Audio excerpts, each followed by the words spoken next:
Hi welcome to my channel. Telangana రాష్ట్రంలో ఇందిరమ్మ ఇళ్ల కోసం వెయిట్ చేస్తున్న ప్రజలకు వచ్చేసి శుభవార్త. ఫైనల్గా ఇందిరమ్మ ఇళ్ల రెండో జాబితా అయితే కంప్లీట్ అయిపోయింది.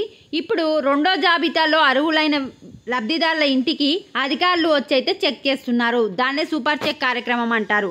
అంటే అందరి ఇంటికి వస్తారా, ఓన్లీ కొంతమంది ఇంటికే వస్తారా? పూర్తి వివరాలు తెలుసుకుందాం. వీడియో చూసిన తప్పకుండా వీడియో లైక్ చేసి ఛానల్ని సబ్స్క్రైబ్ చేసుకోండి. మనకు గవర్నమెంట్ చెప్పిన ప్రకారం సూపర్ చెక్ అంటే కొంతమంది ఇంటికి వచ్చి మళ్ళీ రీసర్వే చేస్తున్నారు.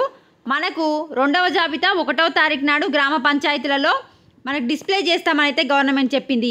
ఈ నెల 30 వరకు సర్వే పూర్తి చేసి లబ్ధిదారుల తుది జాబితాను రూపొందిస్తారు. జిల్లా ఇన్ఛార్జ్ మంత్రి ఉత్తమ్ కుమార్ రెడ్డి ఆమోదించిన అనంతరం మే 2న గ్రామ పంచాయతీ అర్హుల జాబితా ప్రదర్శిస్తారు. అనంతరం ఇందిరమ్మ కమిటీ సభ్యులు గ్రామాల వారీగా లబ్ధిదారులను ఎంపిక చేస్తారు. సో మే 2వ తారీఖు నాడు డిస్ప్లే చేస్తారు. అయితే ఫర్ ఎగ్జాంపుల్ ఇప్పుడు మనము కరీంనగర్ సంబంధించిన న్యూస్ అన్నమాట. ఒక్కొక్క నియోజకవర్గానికి 3500 ఇండ్లు ఇస్తామని చెప్పారు. అయితే జనవరి 26వ తారీఖు నాడు కరీంనగర్లో మనకు 106 ఇండ్లు ఇచ్చారు. మిగిలినవి 3394 ఇండ్లలో కరీంనగర్ మండలానికి దాదాపు 800 ఇండ్లు మంజూరయ్యే అవకాశం ఉందని అధికారులు పేర్కొంటున్నారు.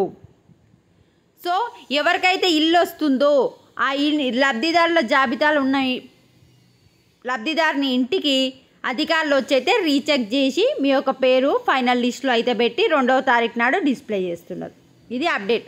ఒకసారి చూడండి. మీరు కూడా వీడియోని లైక్ చేయండి. Thanks for watching.